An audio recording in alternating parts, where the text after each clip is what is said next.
In the control room for Studio One, and it has been rearranged a little bit differently. This is summer 2025, and so now we've got in the far right we've got our audio board. So it's the Allen & Heath SQ7, and so this is where the audio person would sit. You've got your power in the back right, and then we've got more training videos on that. We have the timer here. If you want to use the timer, it's a little outdated, but it's still useful, and it's on the TV out in the studio is the actual visuals of the timer.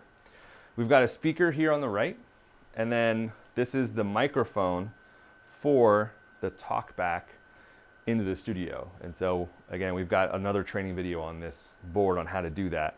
You do not have to press the push button here. It's done through the console. But this is a mute button if you want to mute yourself when it is active. And then we've got our camera control unit here.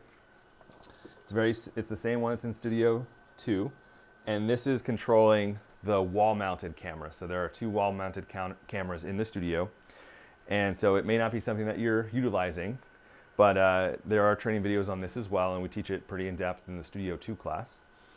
And then we've got our waveform monitor, which also has peaking and also false color. So we'll do a video on that. And then we've got our multi-view TVs there. And then I can go ahead and power these up to show you. So there's a power button on the back left of the Panasonic camera control unit. The power for the waveform is right there.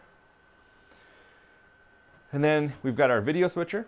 So this is where your director would sit. So it is an a Ross Carbonite, and it's where you're going to control what's going live, what you're recording, any transitions that you're doing, any chroma keys or anything. All the video sources are going into that device.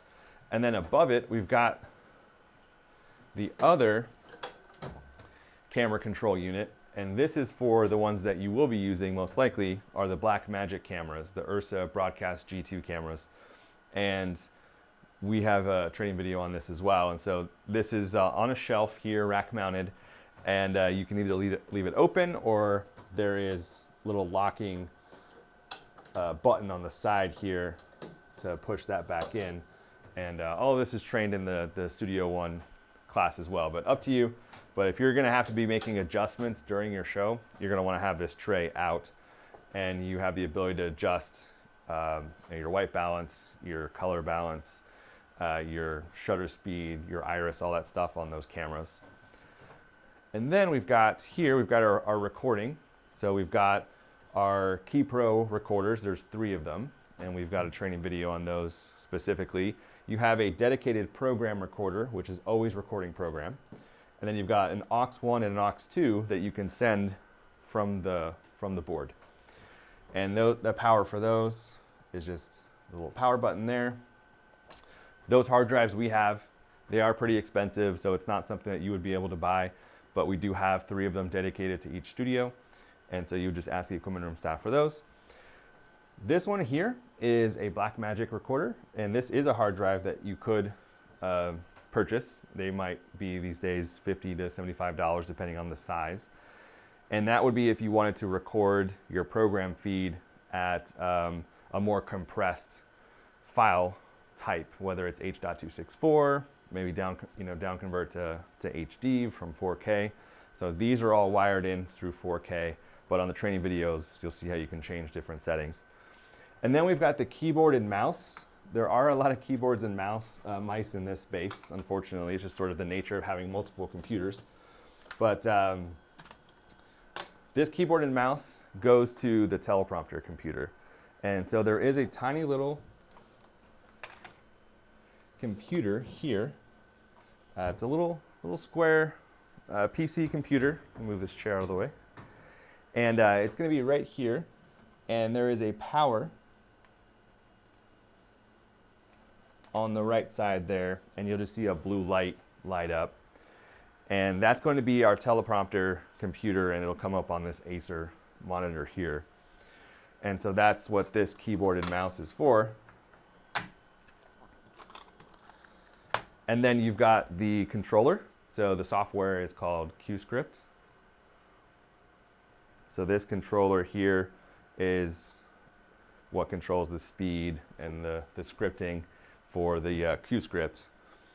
And then if you need to plug in a thumb drive to get a script into this PC computer, then this is attached into that computer there. So that would be to get your script.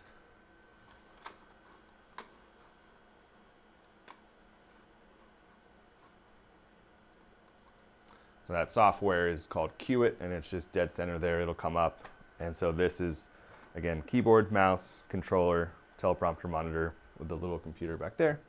Don't worry about the other devices there. That's a little bit more advanced for other shows that have requested the ability to use this monitor for something else. So if you ever try to get to the teleprompter and you don't see it pop up, then get the equipment room staff. It's possible that we have to switch over a feed. And then on the far side here, we ask that you don't touch. You'll see it says do not touch. These are the power supplies for the cameras. Our staff, the AFS staff, are powering them on, powering them off each day. And then you've got the ProPresenter software. So you'll see it says ProPresenter. And then this is also Expression. So these are two other ways to play back video and graphics. And the ProPresenter computer is a Mac Mini computer that is down here. And the power is just on the corner there on a Mac Mini. And you can plug in directly there if you want to plug in to play video. So that's a good source for playing videos. So the Expression software is the graphic software. So this is ProPresenter. So that's where you can play back videos. And then the Expression computer is down here. So there is a power switch that is on this computer here. But typically our staff is turning these things on at the beginning of the day. And if you ever forget, then you can reach out to us. All right, and then you've got your speaker there on the left for hearing your room audio.